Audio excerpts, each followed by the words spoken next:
Alright fellas, we just saw Subriel Matias and Dalton Smith finally collide for the WBC Super Lightweight World title, and it certainly ended with a bang. Now, this fight was surrounded by controversy from the jump. Matias, coming off positive tests, was still cleared to compete, and overall the promotion just felt oddly disjointed. But once the bell rang, none of that mattered, because this was a genuinely fascinating fight with massive stakes attached. The winner was looking at life-changing opportunities at 140, whilst the loser was staring down a long, hard rebuild. So today, I want to break down the build-up, what actually happened in the ring, the stoppage, and most importantly, what's next for both of these guys. But just quickly, if you love boxing, you are in the right place. Make sure to subscribe and I'll always keep you informed as things are happening. Now, this is a fight that quietly slipped past a lot of people. Maybe it was the network, maybe it was the lack of promotion, maybe it was just poor timing. But on paper, Dalton Smith versus Subriel Matias was always a compelling matchup. The build-up though was anything but smooth. About 2 months before the fight, reports came out that Matias had returned a finding for ostarine during out-of-competition testing by VADA. Matias and his team strongly denied any intentional wrongdoing, saying the small amount detected was a result of contaminated supplements. Yet after reviewing the situation, the WBC decided to let the fight go ahead, pointing to the low level found.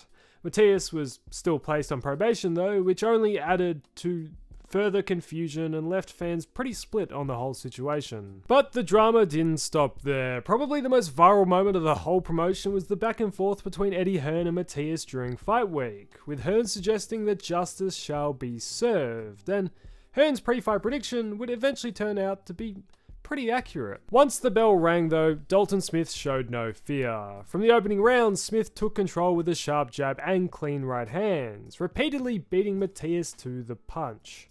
Matias stalked forward as expected, but threw very little early on, seemingly content to absorb shots and wait for Smith to eventually slow down. As the rounds went on, Smith continued to have success, though he began to hold more and eventually made a pretty dangerous choice. He decided to trade in the pocket with one of the division's most dangerous pressure fighters. Smith fully leaned into the brawl. Both men landed heavy shots, with Matias starting to find some moments of success on the inside, but Smith, he refused to back down. The exchanges were brutal, back and forth, and wildly entertaining, but then came the turning point. Smith rocked Matias with a series of left hooks and right hands. A crashing combination sent Matias crashing to the canvas. Though he rose, he was pretty badly shaken, and the referee waved it off. Against all odds, Dalton Smith completed a stunning upset, which has now announced Dalton Smith officially to the world stage. The stoppage has been debated since, with some arguing it came early, some thought it was alright. Let me know what you thought in the comments. But regardless of where you stand, this was a major result. Most pundits expected Matias to overwhelm Smith.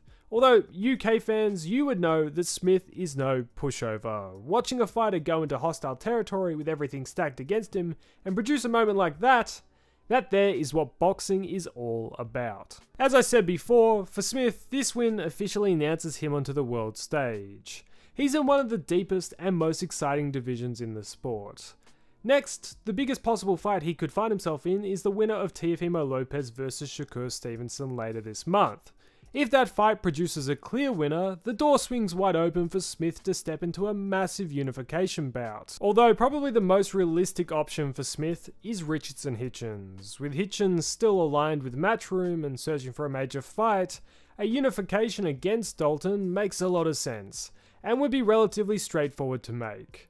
Compared to the other champions aligned with PBC, Hitchens feels like the most likely next move. There's also the idea of a UK homecoming. A domestic showdown with Adam Azim would be massive. Azim is ranked highly enough with the WBC to challenge, and stylistically it would be interesting. But that said, it's probably too risky too soon for Azim's team, so for now, that feels more like a future fantasy fight than an immediate reality. For Matias though, the road is far tougher. This was his first knockout loss, and it came in a fight where his trademark pressure style finally caught up with him. At 33, questions will be naturally asked about his durability, especially in a division full of heavy punchers.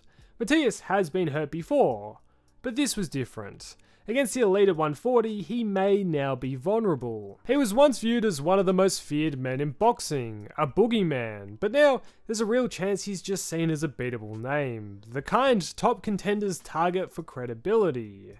And ironically, the Pitbull Cruz fight that was rumoured before this bout may still happen. Cruz's team isn't keen on certain rematches, and stylistically, a Matias fight is violent, simple, and sellable. Two heavy-handed pressure fighters colliding is almost guaranteed chaos, making it a ticket seller. So while this was a nightmare night for Matias, it may not be the end for him, but whether he can truly make another good run in this division, especially if his chin is faded, is now a serious question he will want to ask himself.